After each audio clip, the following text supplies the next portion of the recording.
Hello, all, and welcome to Sports Wire. This is another stream. This is a post match reaction for the just concluded Aston Villa versus Chelsea game. What a game this has been for Chelsea Football Club. A return as much as we would want it, as much as we expected. A beautiful return for Chelsea Football Club. The way that we've done also is in a very good style, and I completely like the way that Chelsea played today.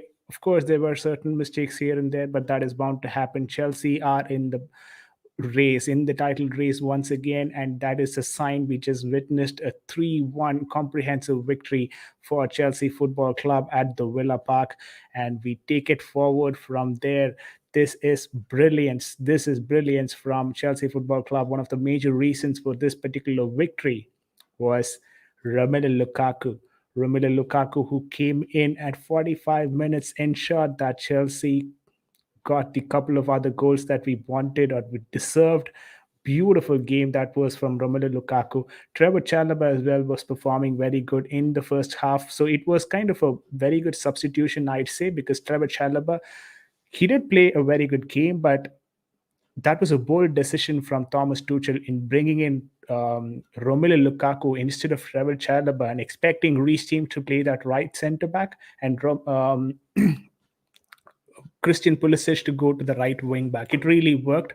As long as it works and as long as it is helpful for Chelsea Football Club, I'm okay with whatever formation that we deploy. And as usual, this is an open stream, guys. We are going live at multiple platforms, so this is an open stream for you guys to come in and have your say. If you're watching this stream through YouTube, the link is on the chat window. All that you have to do is just click on that link. You will be directed directly to the stream. You can jump in and have your say as well. But talking again about this particular game, I mean, a controversial penalties for Chelsea Football Club. The first one that was conceded by Callum Hudson-Odoi.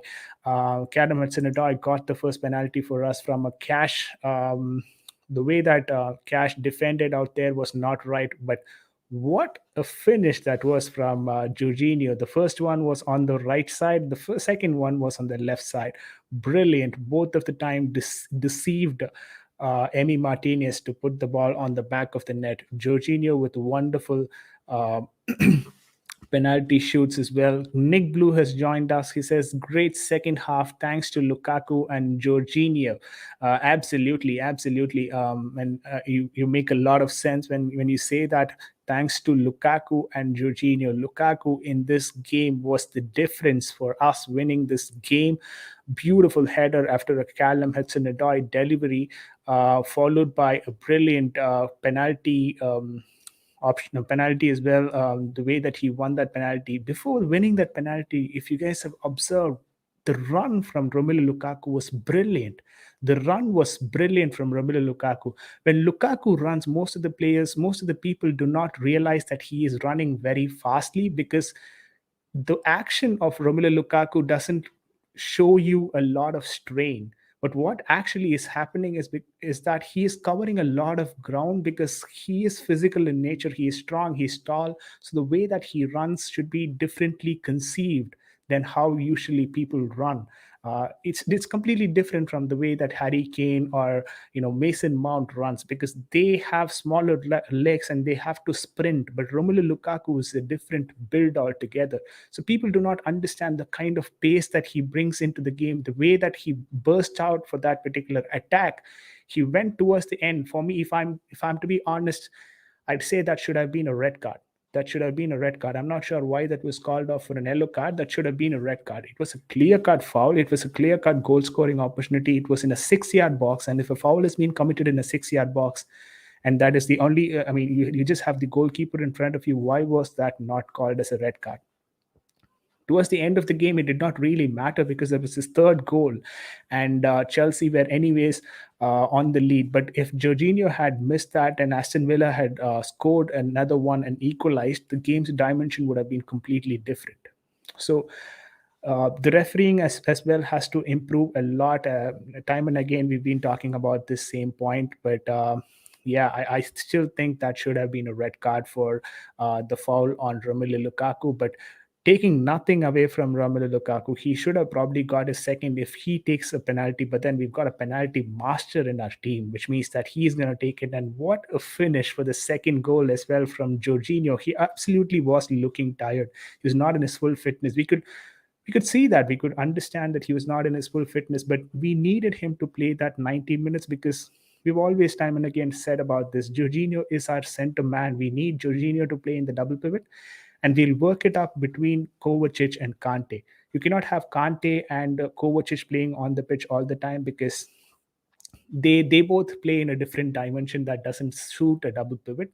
So we need Jorginho's present in that double pivot. He played for the entire 90 minutes, gave all out, scored a couple of goals for Chelsea Football Club, and now he has 9 goals. 9 goals out of penalties that he scored for this season across all competitions. 9 out of 9. He scored all the 9 goals from the 9 that he had chances for. That's his penalty score alone. And Jorginho also has the 5th goal in the Premier League this season, the second top scorer for Chelsea Football Club, just behind Mason Mount, who's got 7 in this particular Premier League season. That also is a good segue for us to talk about Mason Mount probably not having the best day in the office today. Could have done a lot more better, if you ask me, because Mason Mount should have taken the shot in the first attempt after a Romelu Lukaku pass, but he decided to take another touch and passed it to Marcus Alonso, ball fell to Marcus Alonso, who decided to take a shot, did not have much out of it, but Mason Mount should have taken that shot in the first attempt itself. Apart from that, there was another attempt from Mason Mount also that should have been a goal. It's very hard for me to believe that was not scored. But Mason Mount, a lot of aspects of his game needs to be improved, but he's still young and he's still our top goal scorer. Last season, he scored only 7 goals, but this season he's already scored 7 goals. That's a great improvement. So we've got King of CSC as well here. Hope you are happy as well after the result that we just got against Aston Villa at the Villa Park. Got the victory 3-1. So hopefully you are good as well and fine and doing all good. Guys, just click on that like button. Please press subscribe to the channel if you have not. Also, this is an open forum. You can see the link on the chat window. Just click that link, come in and have your say. There's a lot to talk about in this game. There's definitely a lot of communication that we need to have in terms of how the game went and how Chelsea are now bouncing back, right? And we also, once we've got people in on the stream, we'll definitely have a player rating as well done, individual player rating as well done. So feel free to click that link and hop on the stream. Always welcome at Sportswire. Nick Blue is joining us on the stream meanwhile. King of CFC says, great second half. Lukaku is back. Poor finishing around the team. PL title still a chance, but if we continue like this, we ain't winning the title since we can't have Lukaku playing top level, says King of CFC. Not really happy with the team's performance, but Lukaku, a very good performance is what King of CFC says. He says level every single game. Nick Blue has joined us. How are you, Nick Blue? It's been some time that you've joined the stream. How are you doing? First of all, talk about this Romelu Lukaku performance. Yeah, big up there, VJ. Yeah, I've been popping in, as you see, to give you my support as usual, but sometimes I can't join in. I said it all. I was saying all the first half. We were useless first half. Thiago Silva kept us in the game, and then Chalobah as well in the first half. Otherwise, we could have been losing. The game could have been lost already in the first half if it wasn't for Chalobah and Silva. But I said it before he came on. I said, bring him on once. If Lukaku comes on, he will change the game. Plus, I trust in Thomas Tuchel to sort it out. He done a great decision to take Chalobah off. He wasn't injured or nothing. He took him off and kept Pulisic, put him on the wing. And you see how Pulisic performed in the second half. He was great in the second half. But no one better than Lukaku. I've been saying it all the time. We've got all these Chelsea fans who hate Lukaku. With that, he's no good. Havertz is better centre forward. All this, you can't get better than Lukaku. I've been saying it all season. The man was injured. He had COVID, so he wasn't. He played. He was ready to play today. But Tuchel, he knows what he's doing, and he plays the players he knows will give him something. I was very disappointed with Mason Mount again. Clear chance on goal. He had to score. He done the same against Wolves. He should have scored. He scored one, but he should have had another. We could have won that game. It could have cost us the game today. If it wasn't for Lukaku and Jorginho, incredible finishing, it would have cost us the game. No, completely agreed, mate. There were situations that Mason Mount should have sealed the deal early on in the game. And we'll definitely get to that aspect as well. But before that, let's welcome CFC, King of CFC as well, into the communication. King of CFC, how are you doing? Talk to us about what you understood from the game. What are your thoughts on the game? I'm doing decent, I guess. And what are you? Yeah, all good, man. First half was very, very poor. Second half was just classic Tuchel masterclass. It all came down to Lukaku, but our finishing in general was just poor. Reece James wasn't at his best, but I can give him that he's been playing a lot of games in a row. Mason Mount, well, he should have scored in the first half once or twice. And yeah, Cho and Lukaku link up is great. I think that'll be great for the future. During the season, I see them playing with each other very well, more often. But first half was poor. Second half was great. That's good sum up, I guess. All right, that's a good way to summarize the game as well from King of CFC. We'll definitely get into the nuances of every single thing that happened in the game. But just talking about the first half, like how you said, it was poor from us. What did you think we were actually missing in the first half? Why were we not able to, probably put up a performance out there in the first half?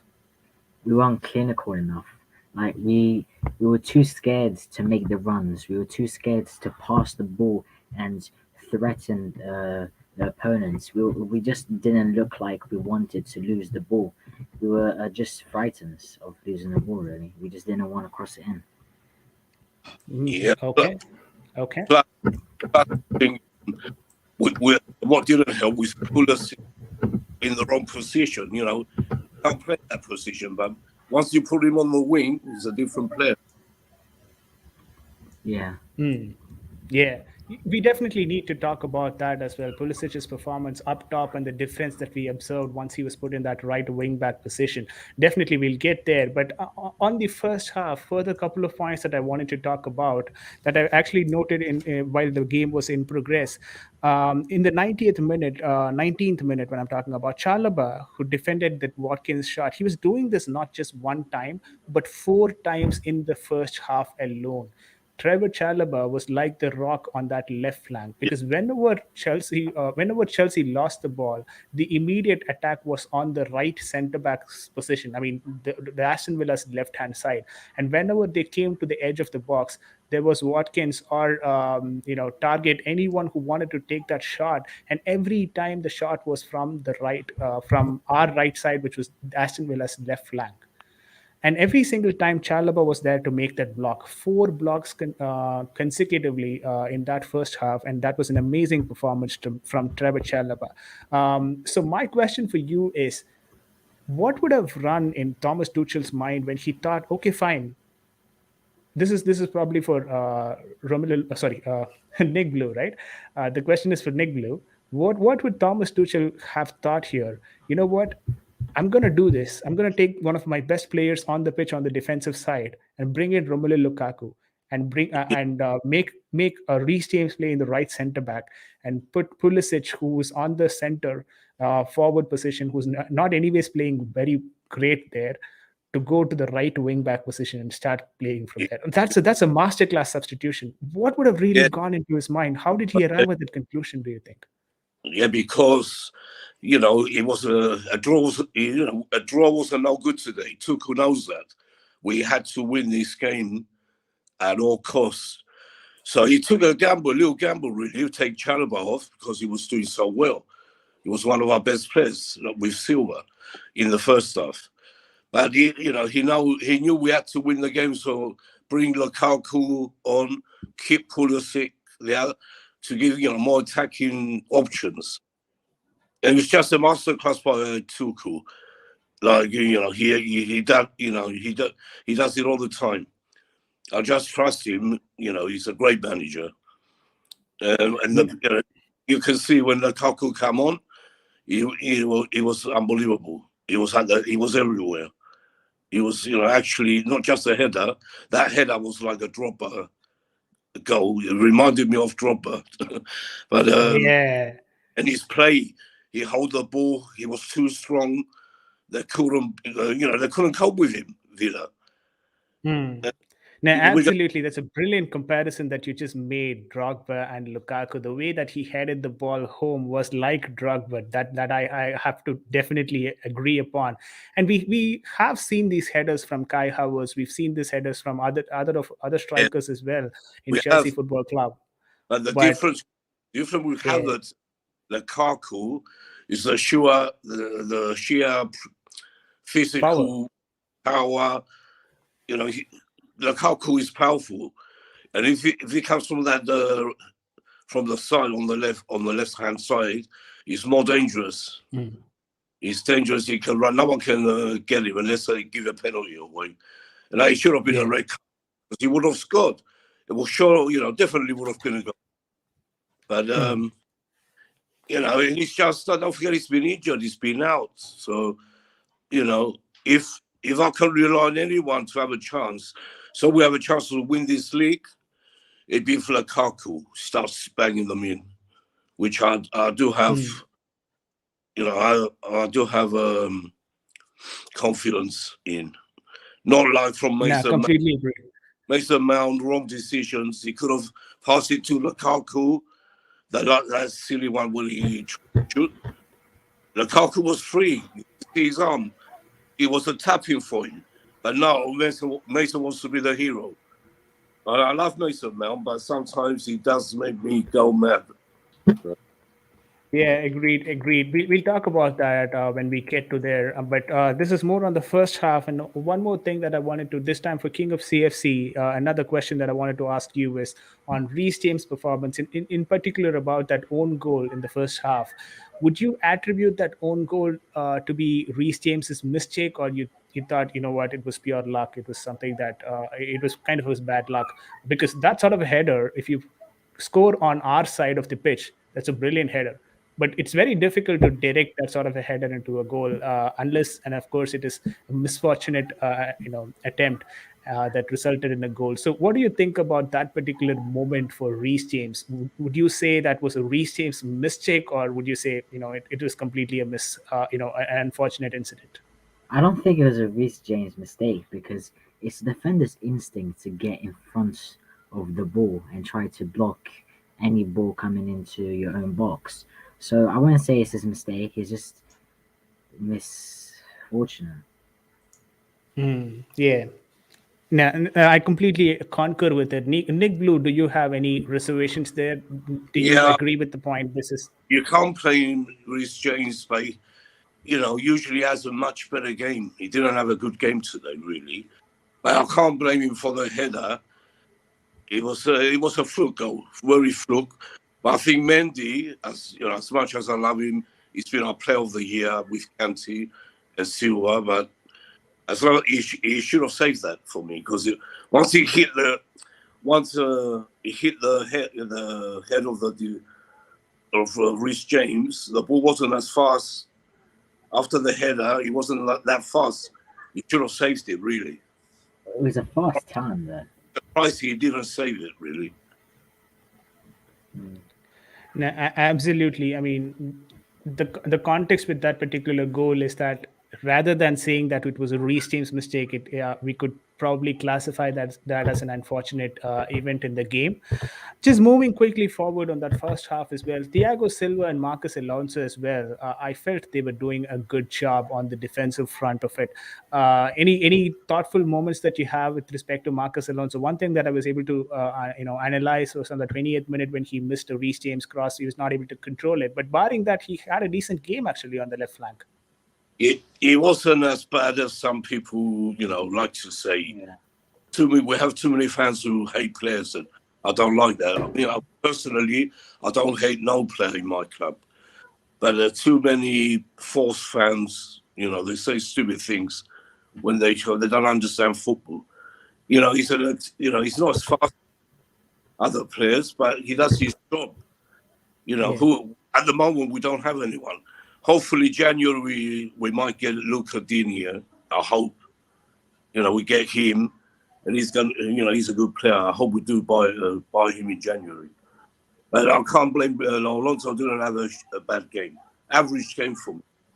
Yeah, no, completely agreed. We've got that lad Dylan as well, who's joined us on the chat. That lad Dylan, Dylan, if you want to come in and have your say as well, the link is on the comment section. Just press that and you will be directed to the stream. But meanwhile, please press that like button. Comment on the channel definitely helps for the growth of the channel. Please press that like button if you like the channel's content. King of CFC, do you want to take it away with respect to Alonso? He was decent. By how he's been playing so far this season, I think it's been one of his best games. But I'll just give him a solid 6. Bang average. No, he didn't do anything wrong, and he didn't do anything like over the top. So it's just a 6 for me. All right. That's good. Again, we'll get into the scoring aspect of things probably a bit more later, but yeah, this is pretty much what I had on the first half in terms of our performance. Anything that you think that I missed out and you would want to probably talk about in terms of in our first half performance?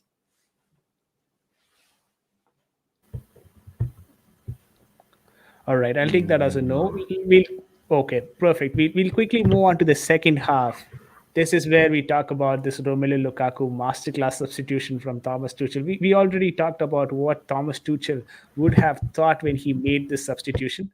Definitely the way that he made the substitution showed the intent that he is, he's probably wanting this game to be victorious. He wants a win in this game for sure. That's what it it actually said. Nick Blue was spot on there when he said about that. It showed the urgency for Thomas Tuchel to get a win out of this game, and absolutely right. I concur with that. But that substitution involved not just a substitution, but also a formation change and also the personnel change in that formation, which allowed Pulisic to play on the right wing back position. He usually plays on the left wing back, not on the right wing back, even if he comes back. So this was a new move as well. And what Thomas Tuchel thought was like, let's have Reece James on the right centre back to provide the cover for Pulisic so that he can go front and attack as much as he wants to and combine with Mason Mount. I think that worked out well. Yeah, it worked out brilliantly. Like we said, what a manager we have. As soon as I saw Lukaku warming up, I knew, and when he took Chalobah off, there were people in the comments said, oh, God, why Chalobah? But I said to them, hang on, trust in Tuchel. He knows what he's doing because we had to win this game. We had to keep Pulisic on. And we had Hudson-Odoi on one side and Pulisic on the other. And Mason Mount, but he didn't do much, Mason. I'm really annoyed with him. And he's not droppable. If he doesn't get better and start, play much better or scoring simple chances, he will drop him.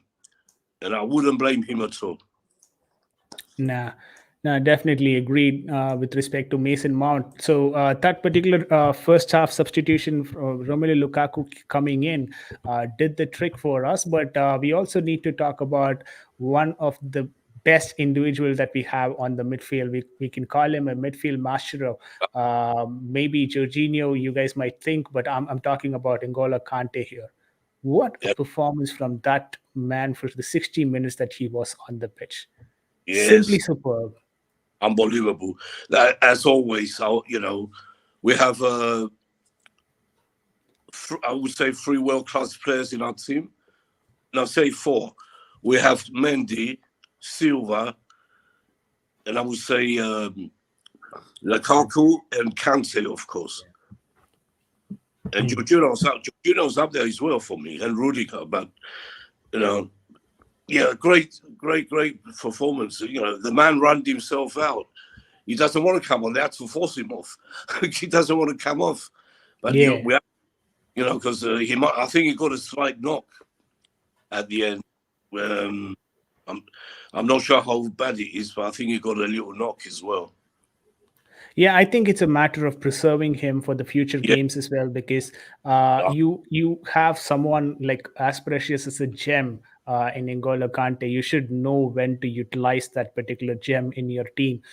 It's not. I mean, he is of that particular age right now where you need to be very careful on how you utilize him across multiple competitions and ensure that you get the best out of him. And who does that better than Thomas Tuchel right now for this club? So Thomas Tuchel again knew exactly when to bring in N'Golo Kante and when to take him off as well. 60 minutes into the game, N'Golo Kante was back to the Fabian, but then we also had Kovacic who came in. Let's talk about the midfield now, right? All the 3 of them. We just talked about N'Golo Kante briefly, but Kovacic, king of CFC. What do you think about Kovacic's performance in the limited time he got? I personally felt he did better. I mean, the way that he drove the ball forward, he looked better. Well, I didn't actually watch him play because I had to leave when it was like the 65th minute, so I'm not really sure how he played. All right, let's probably put this question back to Nick Blue then on Yeah. Kovacic's performance. Nick Blue, what do you Yeah. have to say about Kovacic's performance? 2 or 3 clear-cut chances that was created just because of Mateo Kovacic in that midfield. Kova looked like Lukaku. He's been out. He was injured, just coming back, and Tuchel slowly bringing him back in. And I was very happy with his performance. Great performance. The minutes he had, he done everything. So, we lose Kante, but we have Kovacic. Or we lose Jorginho, we have them two. Now, I'm very happy with Kovacic. Jorginho and Field, was brilliant. Kante and Jorginho, you can't get better. yeah. Now, I agree with your statement there. You said that the limited time that he got on the pitch, he did whatever he could do the best. That absolutely sums up what his performance was. He did not have much of time to express himself on the pitch, but the limited amount of available time that he had, he ensured that he put his full best.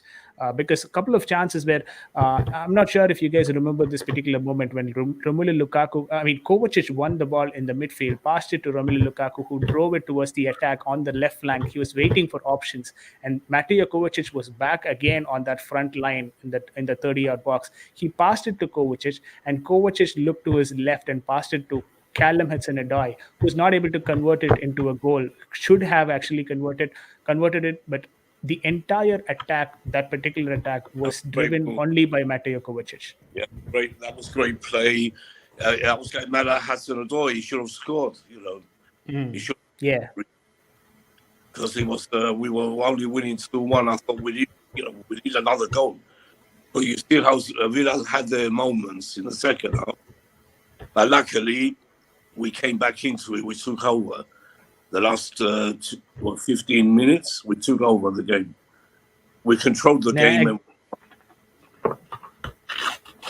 I completely agree. When we scored the second goal, one thing that was really worried about when we scored the second goal is that, you know what, we shouldn't soon concede. Because we have been doing that in the past. When we score goals, we immediately concede in the next 4-5 minutes. I'm really glad that did not happen today. But one thing that we also have to remember is that after we scored the goal, the ball possession that Aston Villa enjoyed was 76% for the next 5 minutes.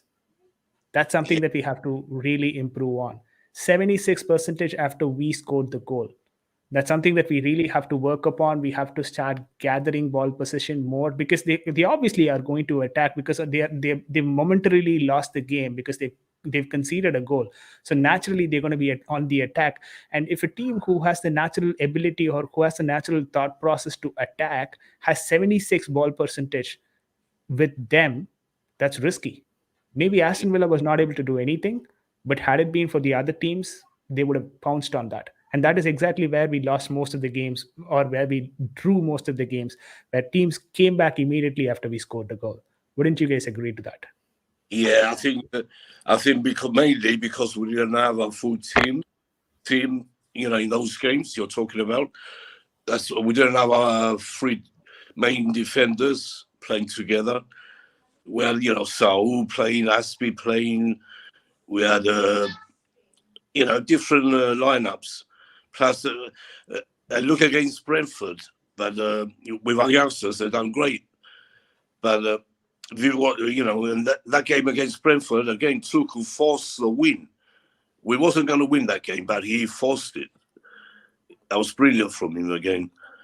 Yeah, mainly because we haven't had a full proper team since today. That's the main reason.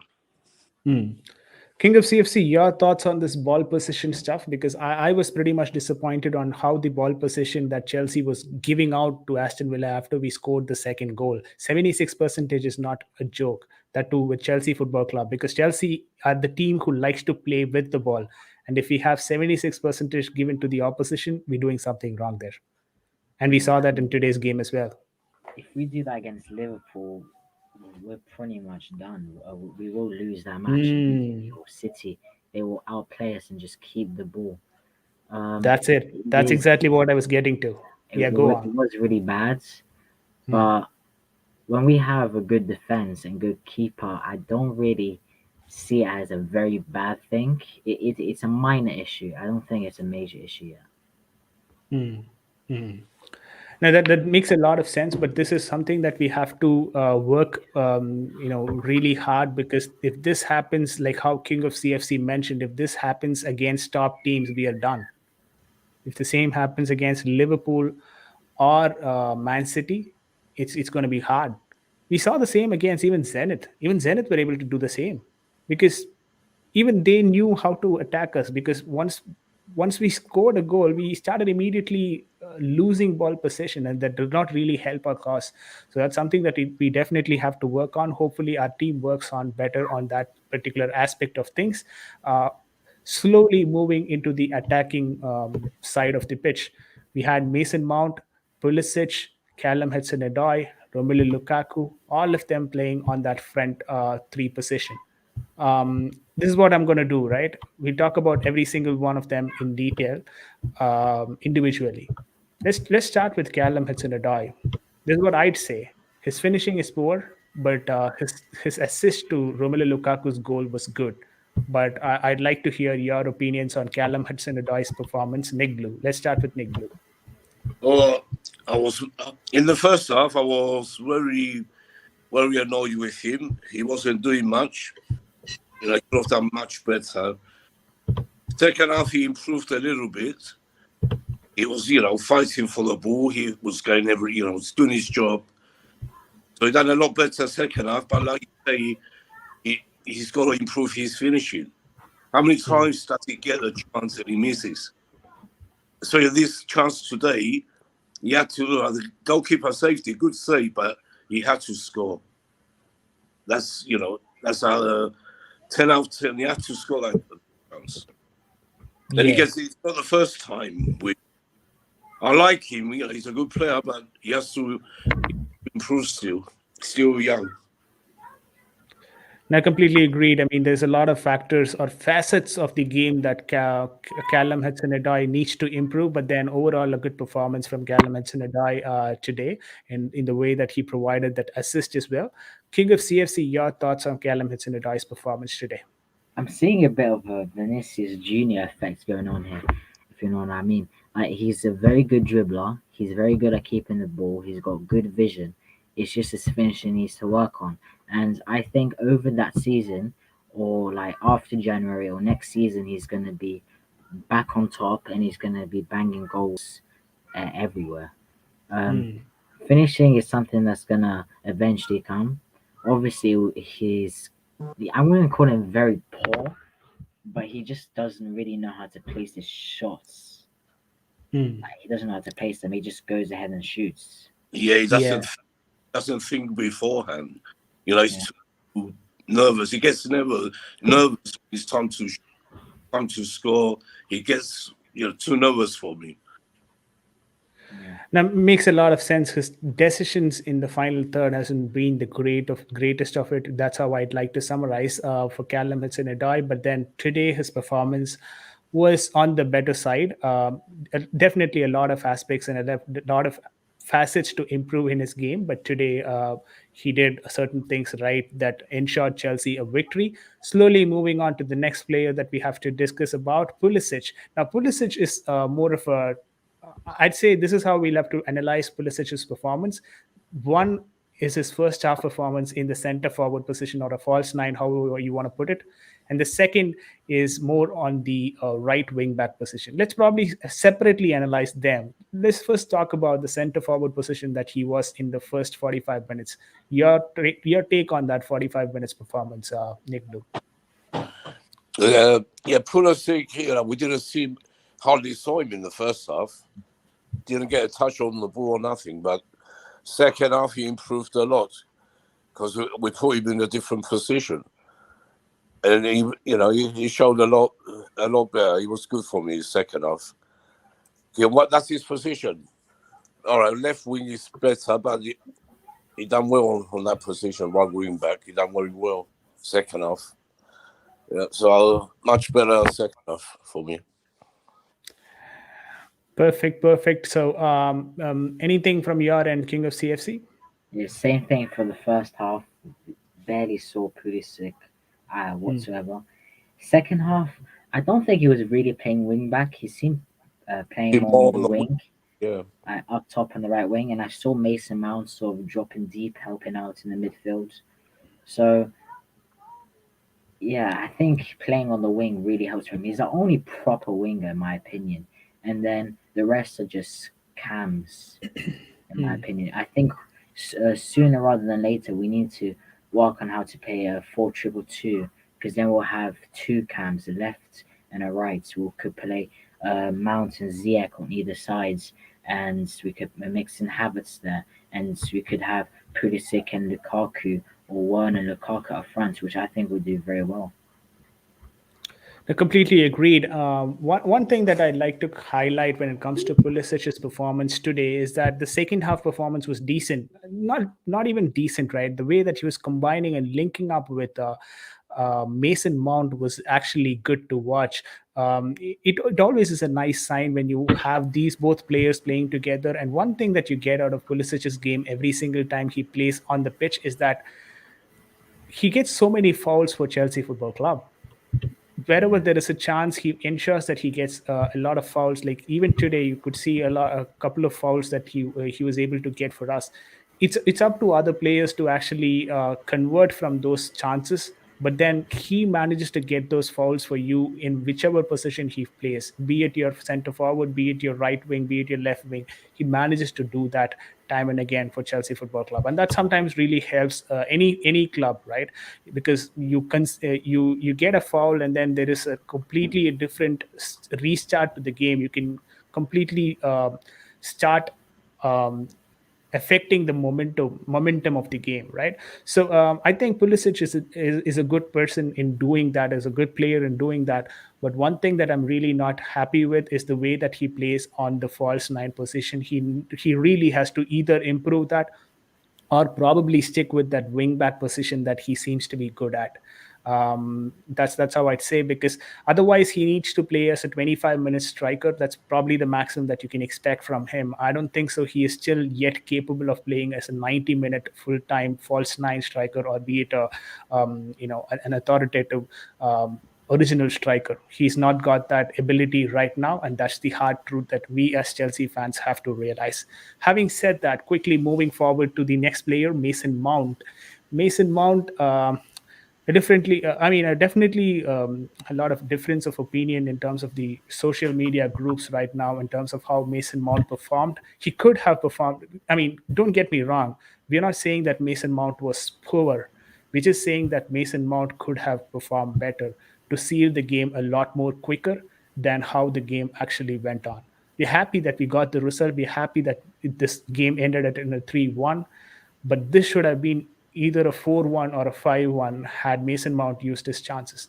That's exactly what we're trying to say. We're not saying that Mason Mount was poor, but he could have performed better, is all that we're trying to say. Having said that, let's quickly talk to King of CFC. Start with King of CFC on Mason Mount's performance.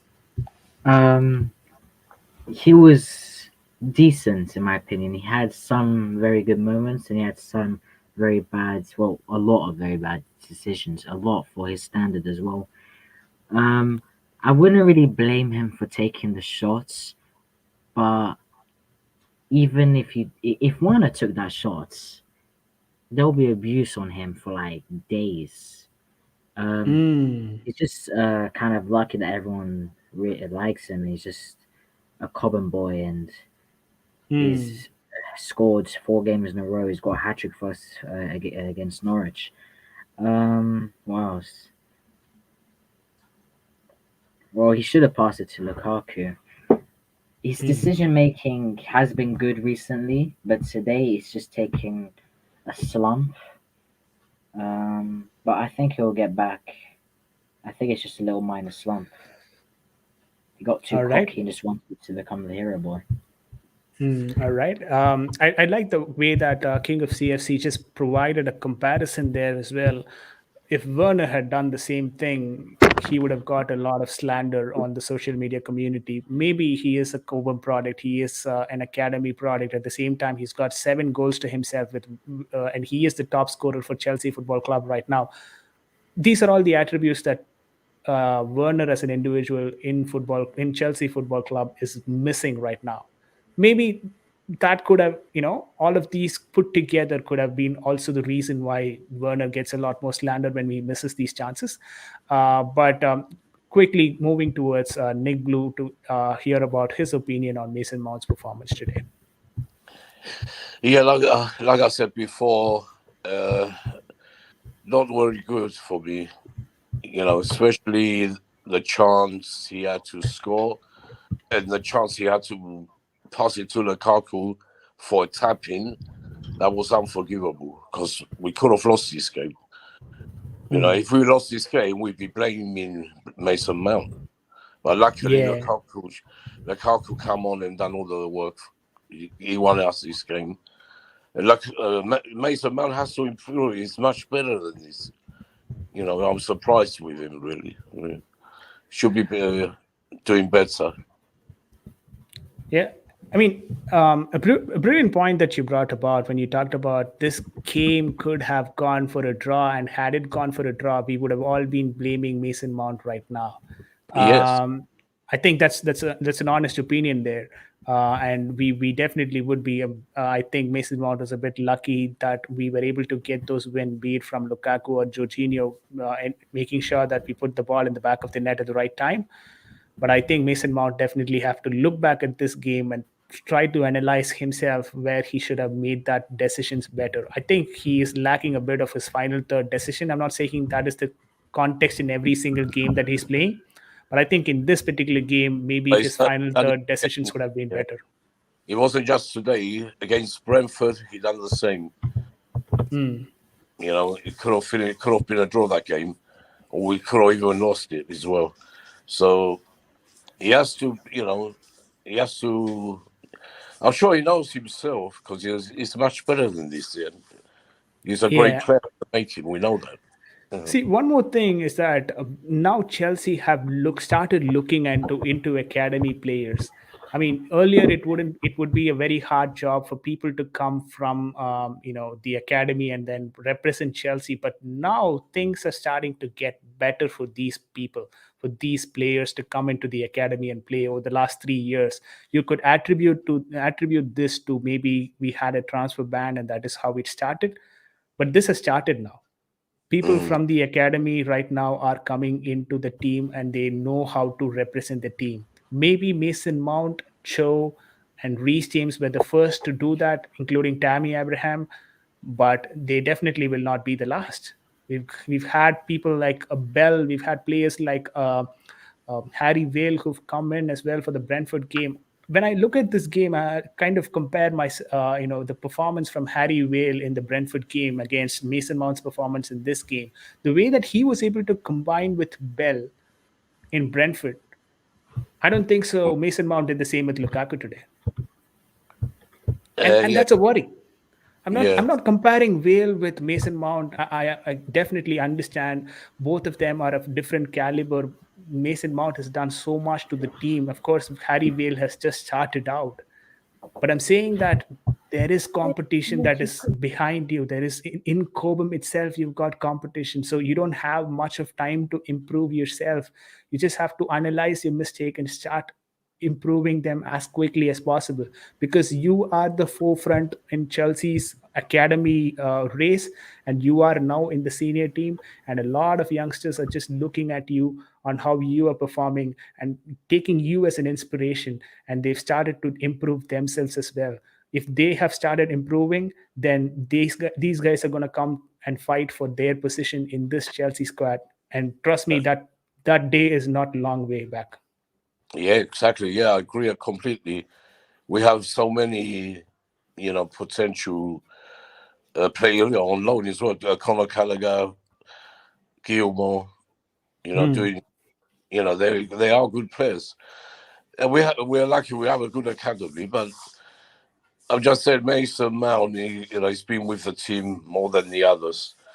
Hmm. So it should be doing better, really. Yeah, But he's still he's young. He still has a chance. He's still young. definitely, definitely. Having said that, we'll quickly move to Romelu Lukaku's performance before we start doing the player ratings. Romelu Lukaku, if you want to sum it up very briefly on Romelu Lukaku's performance, because we've talked about Romelu Lukaku in detail from the start, but if you want to quickly summarize Romelu Lukaku and what you're expecting from him going forward as well, we'll start with King of CFC now. I was just watching Drogba back, really. It's Lukaku just came back in the clutch moments, doing Drogba things, getting a goal, and then getting a penalty, which led us to, um, sort of easy win. Um, Hmm. it's just bang on 10 out of 10. There was nothing wrong that he did. He was in the right place at the right time. He called for the crosses to come towards him. He ran with the ball, and lately he's been quite static. And it's good to see him actually making runs now and taking on defenders like he did in the Italian league. And he's not just standing there. Hmm. Brilliant point that was brought about by King of CFC. We could see that sort of an improvement in the way that he's moving around the pitch. I at least was able to see that very clearly in today's game. Nick Blue, what are your thoughts here? He makes a very good point in the way that he's becoming dynamic, and that's really helping his game. Would you agree to that? Yeah, I agree. Yeah, everything.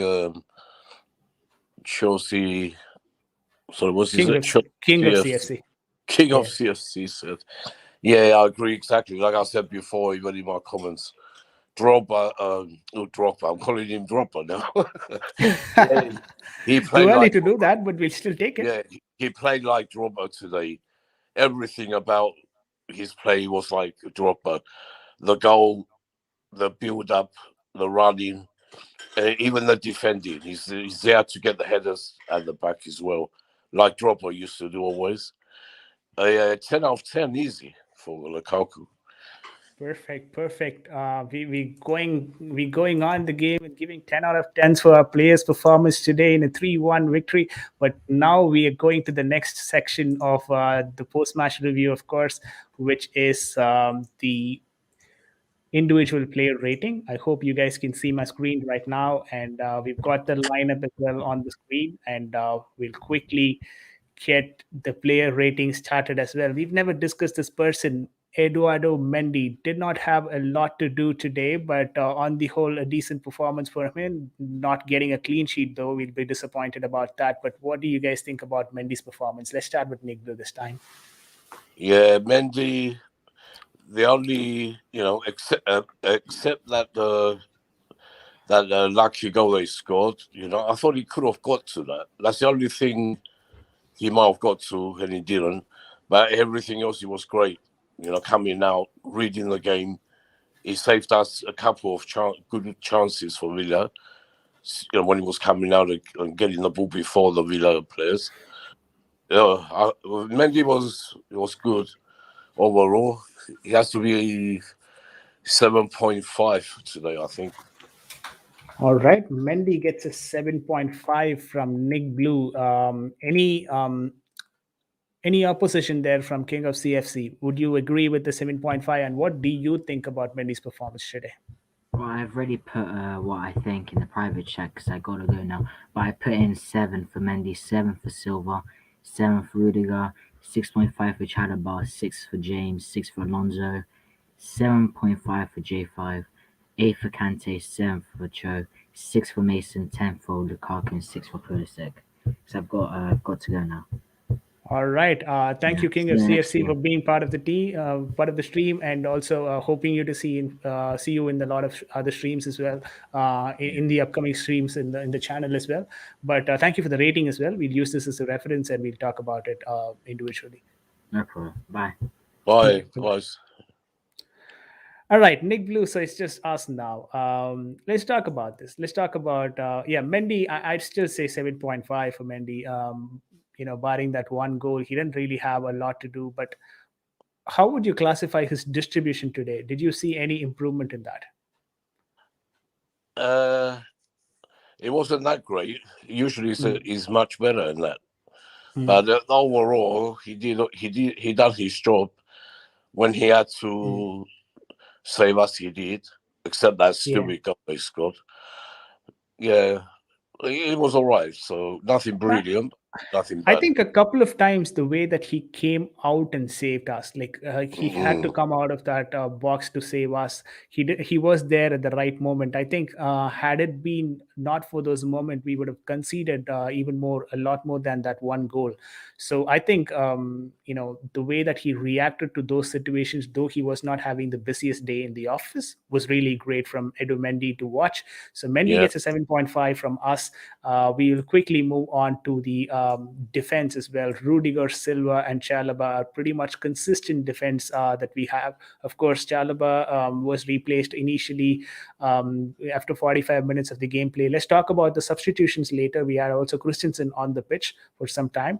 But we'll just talk about the initial starting 11 we just had, right? So we'll talk about Rudiger now on the left side. Of course, Rudiger definitely will have a higher ranking in Nick Blue's book, but let's ask him. Yeah, he didn't put the foot wrong. His passing is getting better every time I see him. Them cross balls he makes is really good. He's getting better for me all the time. Rudiger's an 8 for me. Okay, Nick Blue says Rudiger is an 8 for him. King of CSC has already given his rating. He says Rudiger is a 7. You know what? I'm going to go with a 7.5 to even you out. The reason why I say 7.5 is because Rudiger did his job today Yeah, brilliantly. I yeah. mean, I have no concerns there. But usually, what we get from Rudiger is that runs that he makes forward and try to support the attack and all that. He used to be on the D box and helping out attackers and all that. He did not do all that today. No clumsy work. He did what was expected out of him. He played in the left center back position and he did his job to the perfection. but there wasn't a lot of things that we could actually go about rating about him, because there was no that clutch moment or that that important save that he made that we could just recollect and say, you know what, if Rudiger has not been there, this would have been a goal. Those sort of moments is something that we lack. So Rudiger, all in all, he had a very good performance today. So I'm going to go with a 7.5, and also considering the panel score, we're just evening it out at 7.5. So Rudiger gets a 7.5 from us.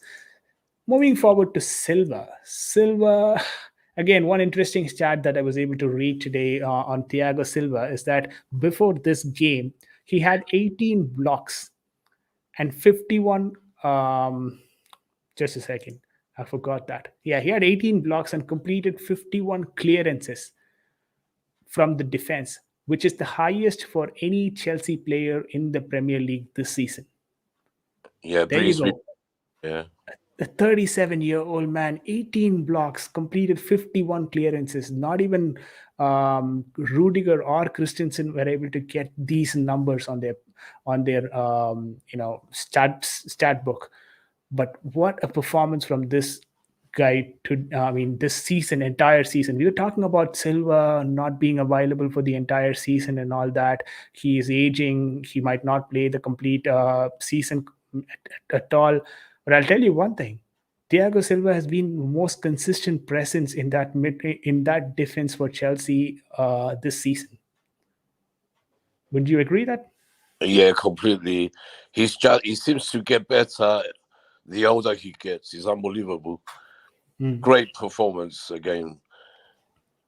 He's got to be in line. I think the fans give it to Mendy, the player of the year for Chelsea, but he must have been close. He's been great. Today again, for me, he's an 8, easy 8. Thiago Silva gets an 8 from Nick. At the same time, King of CFC has given a 7. I'm again going to even it out at 7.5. Again, the same thing is what I'm going to say. He had one important block. I'm not saying that he did not have any block. He had one important block in that game. But rather than that, he did not have a lot of clutch moments that we can look back and say, you know what, if Silva was not there, we would have lost the game. Yeah. So I'm going to give it as a 7.5, and we'll move on to the right centre back position. A couple of players played there, Chalobah and Reece James, but we'll rate the players based on their performance overall and not based on the position that they played. Having said that, Chalobah played for 45 minutes. Your rating on Trevor Chalobah's performance? Nick? He was good, very good. One of our best defenders in the first half. He didn't put a foot wrong, and he blocked a few challenges. He made some good tackles. Yeah, he can't be less than 7.5, I would say. So it's got to be 7.5. 7.5. Again, King of CFC has a 6.5 rating for him. I'm going to say it's a 7.5 for Chalobah. The reason why I say that is, see, for me, Chalobah, I was just making a note of it as well. I told you about that as well. Like 4 clear blocks on that left flank. Every single attack from Aston Villa came through that left flank, and Trevor Chalobah was there to stop each and every single one of those. So I think in that way, Trevor Chalobah has done a really good job. Usually it will be Silva who makes the most number of blocks in a particular game, but Trevor Chalobah did that in today's game because his position demanded it, because most of the attack came from that side of the pitch. Trevor Chalobah gets a 7.5 for me in this game. Again, just averaging it out, I think it would be a 7.5 on the whole. Hopefully, Nick, you as well agree to that. Oh, yeah. It's right for the one half he played. I think it's right because he done very well. Very well. Perfect. Now let's go to the wing backs. Alonso to start with. Marcus Alonso's performance. How much do you think he deserves? He wasn't great, wasn't bad. He was average. He done his job. I think I give him a 6. The most I would give him. Okay, Nick Blue says Marcus Alonso gets a 6 in this game. Of course, when we rate Marcus Alonso, we also have this history that comes into our mind every single time because we know that he can be pretty bad as well on the pitch. So even King of CFC says Marcus Alonso gets a 6 today. I'm going to go for a 6.5. The reason why I say that is, first of all, for me, Marcus Alonso in the first half was good. And one thing that I kind of was finding it very different in the Brentford game was that most of the attack came from our left flank. The reason most of the attack came from that left flank is because we were experienced on that left flank and we thought, okay, fine, let's use Marcus Alonso and Saul Niguez there and try and deliver most crosses from that side of the pitch. And we did that as well, Yeah. very well. Yeah, he So, does attack. He attacks better than he defends for sure, but we know that. Exactly. But And I what think it's happened? fair. And what happened was, yeah, and what happened was that on the right side of the pitch for the Brentford game, we did not create a lot of attacks because we know that the players playing that side of the pitch are pretty much new. We had Bell on that flank, and also we had Simmons on that wing back. So we only had Azpilicueta who is actually experienced enough to handle that wing. But the entire wing to be handled by Azpilicueta, I'm not even sure if he has the form to do it or if he's got that ability to do it yet. So I think most of the attacks were on the left flank for the Brentford game. So today, when I was doing the watch along, I was just talking to Dylan. I told the same thing. In Brentford game, we did a lot of attack on the left flank. I just want this attack to be balanced out. With Chilwell, you get that balance.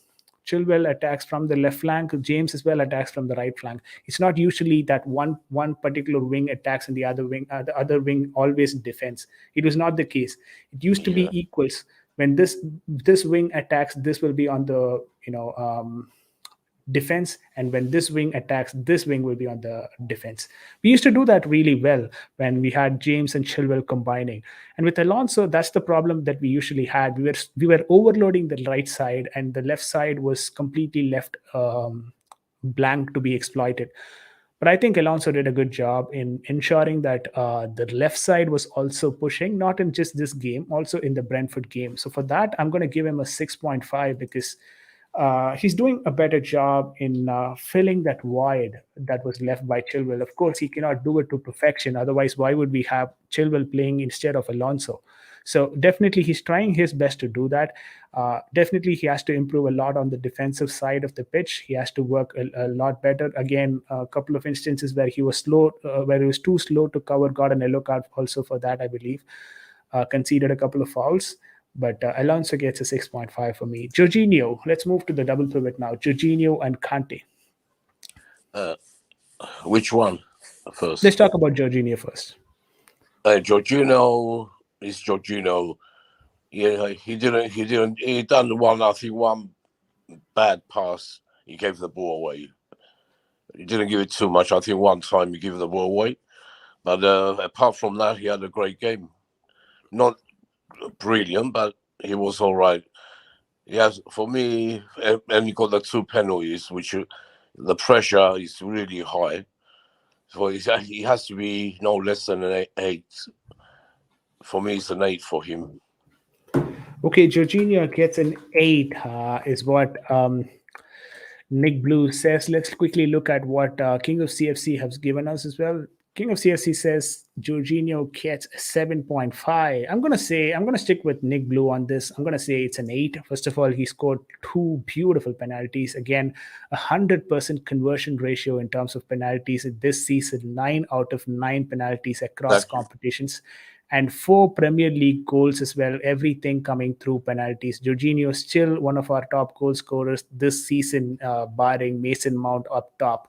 So Jorginho gets an 8 for putting the ball in the back of the net. Nevertheless, whatever is the situation. Both the penalties, we could have lost both the penalties and we would have still remained a 1-1 towards the end of the game. But we didn't do that because every single time when there is a penalty, Jorginho ensures that we pick up a goal out of that and we start utilizing the opportunity that we've got through a penalty. For that, Jorginho gets an 8. Moving forward to Kante. 60 minute played. Your 60 thoughts? minute play, but running around like always, 100 miles an hour. Great, what can we say about Kante? Yeah, he has to be an 8 as well. Okay, Kante gets an 8, says Nick Blue. Let's quickly check what King of CFC has to say about that. For Kante, even he says an 8. So you guys are agreeing for one player at least towards the Yeah. midfield level. I'm going to say I still give N'Golo Kante an 8. I could have gone a bit more higher, maybe an 8.5, but we've given an 8 for Jorginho, who Because, scored 2 goals. So let's stick with 8 here. And yeah, further moving towards the right side of the pitch, this is Reece James having a mixed day, both good and bad times in the pitch today. Your very poor thoughts? first half. Yeah. Yeah, I think very poor first half. A little bit better second half. He made, the goal for the cross was great from him. But apart from that cross, he didn't do it wasn't his usual himself. Usually, he's much better. But, I can't give him more than 6.5, 6.5, I think. I'm going to go ahead and say that 6.5 itself is a bit higher for Reece James in today's performance. Yeah, I'll say it's a 6, and even King of CFC seems to be agreeing with me in terms of the rating that he gives. He says Yeah, I it's a think 6. six So, is fairer, yeah. yeah, 6 seems to be fair. So we're going with the 6 for Reece James. We've got the front three now: Cho, Pulisic, and Mason Mount. Let's start with Cho on the left flank. Cho for you? Another one, bad first half, better second half. For me, I have to give him 6.5, I think. He was better than James, just about. Okay, fair enough. Fair enough. Cho gets a 6.5, says Nick Blue. Cho gets a 7 for King of CFC. I'd still say I'm leading somewhere towards, maybe 6.75 if at all we can go there. Six. The reason why I say a 7 is because he still managed to provide that assist for Romelu Lukaku. So that's probably the reason why I want to give him a 7. Would you agree that we'll probably give him a 7 there, Cho? Well, it's not much. 6.57 is pretty much the same, really. So, yeah, it's Okay, all let's right. let's go with a Give it. 7 then. Let's go with a Yeah. 7. Mason Mount, for only today's performance. Guys, we're talking about only today's performance. So if at all Mason Mount gets something lesser, do not worry about it. Do not create a fuss about it. Do not think we are anti Mason Mount here. It's not the context. We're just talking about today's performance. So just relax when we talk about Mason Mount, would you? And now for the rating side of things, Nick Blue. Yeah. First half, very poor. Second half, improved a little bit. I can't give him more than, I would say, same as Alonso, 6. Alonso gets a 6.5. Oh, 6. Yeah, so I'll give Mason 6. He didn't do Mason anything Mount brilliant. gets okay. Mason Mount gets a 6 from Nick Blue. You know what? King of CFC as well says a 6, and I'm gonna stick with you both in this one. I'm gonna say it's a 6. Mason Mount gets a 6 in this game. Probably like Reece James on that right flank, but nevertheless, we'll move forward. Pulisic, let's take his performance both on that first 45 minutes in the false 9 position, the center forward position, and also the next 45 minutes in the right Yeah. wing back position. Yeah, Pulisic, yeah, first half, we didn't even know he hardly touched the ball. So it was like he wasn't playing, at all. But he improved. As soon as Tuchel put him on the wing, I had a feeling he's going to improve. Since I saw the changes, I had a feeling we're going to see something better now. And we did. He was much better for me, second half. So for me, it has to be no less than 6.5. Okay. Nick Blue says a 6.5. Pulisic gets a 6 according to King of CFC. I have a reservation. I'm going to say it's a 7 for Pulisic because the way that he combined with Mason Mount in the second half in the right wing back position, but still averaging it out, we'll go with a 6.5 for Pulisic on the center. Now let's also talk about the substitutions. We had substitutions with Romelu Lukaku. What's your score for Romelu Lukaku? Oh, he won us the game, the match, and kept us in the title race. So you can't give him less than a 10. 10 out of 10 for King Lukaku, the new king of Stamford Bridge. Romelu Lukaku gets a 10, not just from Nick Blue. I just checked what King of CSC has also given. He also says it is a 10 for Romelu Lukaku. I'm going to stick with the 10 as well. So Romelu Lukaku gets a 10 in our scoring sheet. And we also need to include Christensen, right, for the limited amount of time that he played. Wonderful interceptions as well. In the limited time that he was able to perform. But your ratings for Christensen, not a lot to actually look at, but no, but the small time he had, he was good. And every time we lose Silva in the past, he's always come on and done a job, and he done it again. He done his job today. Very impressed.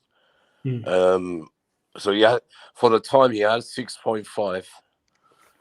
Okay, Christensen gets a 6.5 from Nick Blue. King of CFC almost forgot that he was in the game, so he's not rated him at all. But King of CFC, I'd say a 6.5 as well. So he gets a 6.5 for me. That'll be our final score for Christensen. Quickly moving to Kante's substitution, who was Matej Kovacic, came into the pitch, had a very 3 or 4 clutch moments. Maybe that could have been translated better if our attackers were able to finish those chances. But he still did his job. So, your thoughts there? Yeah, he done it for the time. Since he come on from the first minute, we seemed a different team.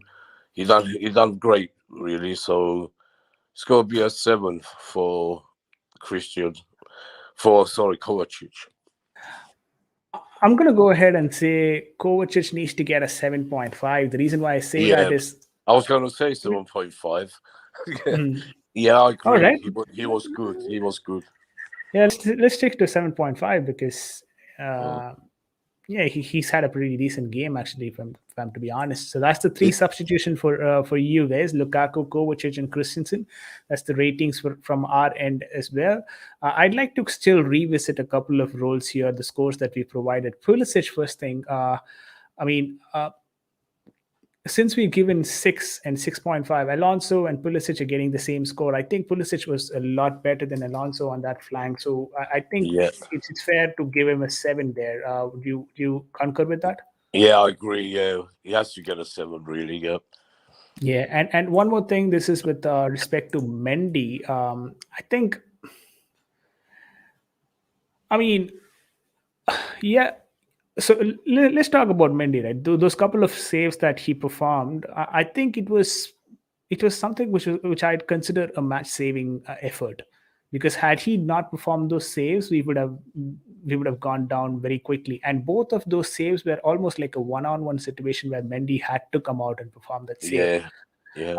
Having said that, if those strikers had one more touch on the ball, it would have been like Mendy versus that striker, and it will be a one-on-one situation on that big post, and it usually will be a goal. No goalkeepers will not have a chance when the strikers are one-on-one with the goalkeepers. But he ensured that he came out as quickly as possible, and then ensured that that was not the case. So I'm going to advocate an 8 for Mendy for the game that he played, because again the save from Reece James was something that, the goal from Reece James, I don't think so any goalkeepers are obligated to perform a save if it is from their own defenders, because they have very less reaction time to react to it, and that is completely unexpected from a goalkeeper's perspective, where the defender themselves score a goal. So I wouldn't put so much of heat on Mendy for that particular issue, on particular goal from Reece James. That's why I'm advocating an 8 for Mendy. Yeah. Your thoughts there? Yeah, like I said before, he done great to, save us with reading the game, being, alert. He didn't really have to do much, Villa didn't, bother us that, too much. But, it was a fluke goal. But, on another day, I think he saves it.